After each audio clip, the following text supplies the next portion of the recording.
Greetings, ladies and gentlemen. This is the Inept General bringing you another Total War Warhammer 3 Legendary Lord lore video, and today we are doing Karanak. If you enjoyed this video, do consider joining or subscribing, or even just dropping a like. Any little bit helps the channel. Got some exclusive content for our members already in the members section, including parts 4 and 5 of our ongoing Malice series, if you want to check that out. And we are revisiting the old retro game Shadow of the Horned Rat. But other than that, let's get on with the story. So, Karanak, the Hound of Vengeance, the Endless Hunter, the Talon of the Skull Throne. In the realm of Khorne, towering over the ageless desolation, is the blood god's brass citadel.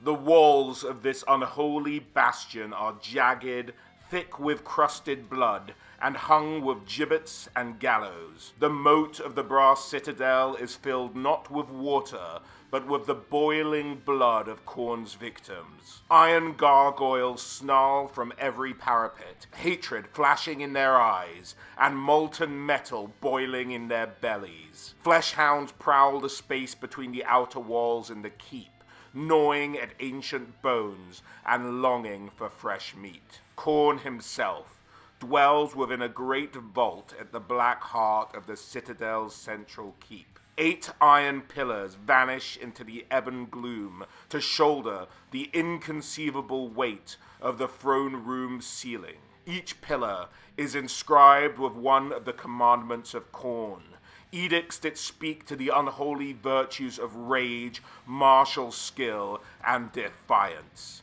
In the center of the room, the blood god sits upon a mighty throne of brass, rooted atop a vast mountain of skulls. Khorne's armor-clad body is broad and muscular, his visage that of a fierce and snarling dog with ravaged lips. When the blood god speaks, he does so in bellows of black rage, each guttural syllable igniting the air in tainted sparks. Upon Khorne's fingers are many brass rings, most blazoned with his own jagged skull rune. Upon others are mounted severed heads of lesser gods claimed, it is said, in personal combat. What being would dare face the blood god in the arena of martial prowess remains a mystery, so the provenance of these other rings is unknown. At Khorne's side is a mighty double-handed sword. Legend tells that the drawing of this dolorous weapon is a harbinger of a great calamity, and that Khorne could split existence asunder with but a single stroke, were it his desire. At the foot of the throne, a carpet of splintered bone extends in all directions, the remains of those slain by the blood god's conquering champions. Here also lurks the great hound Karanak, a massive three-headed demon beast who prowls tirelessly about the cavernous throne room. The physical manifestation of Khorne's vengeance, Khorne's chosen hunter, he never sleeps. For like the blood god's unreasoning vengeance, Karanak is ever watchful. He searches every shadow for intruders and interlopers, or else gnaws on bones discarded from the skull throne, or stalks bloodletters and furies through the vaulted halls. Sometimes an unwary bloodletter or fury will stray too close, and Karanak pounces. It is a brutal end, signaled by the crunching of bones and spattering of blood, and a tri-throated chorus of chilling snarls. Not for him the lingering death delivered by Slaneshi demons. Karanak's kills are quicksilver perfection, the better to swiftly feed his hunger and his master's need for spilt blood. Karanak is the demon the blood god unleashes to search out those who have transgressed his creed or have offered insult to his colossal pride. It is a choice well made, for Karanak is ruthless and implacable. able to follow the blood scent of a quarry across all of space and time in service to his vengeful master. As befits Karanak's favored status, he has been gifted with a superior version of the brass collar worn by other fleshhounds. Possessed not only of Khorne's hatred for sorcery, but also the blood god's wrathful vengeance, the thick metal band withstands magic powers as easily as its wearer's scaled skin repels rainwater. Karanak always remembers those magic users who dare cast their despised sorceries at him in battle. Though it may take years, the hound will inevitably have his vengeance. And once his prey has been killed, the beast will take great satisfaction in chewing upon their magical bones. When the time comes, the beast can sense his master's rage and lopes to his side. Then with a roar, the blood god unleashes Karanak, and the great hound lifts his head, nostrils flaring as he catches the scent of his prey. The hunt begins as Karanak's free snout tastes the air. He paces to and fro, growling and snarling, as each head in turn savors a portion of the scent. Each can track Karanak's quarry in a different fashion. The first head can follow the trail through space, and can track the victim over plain, forest, mountain, and other environments too bizarre to describe.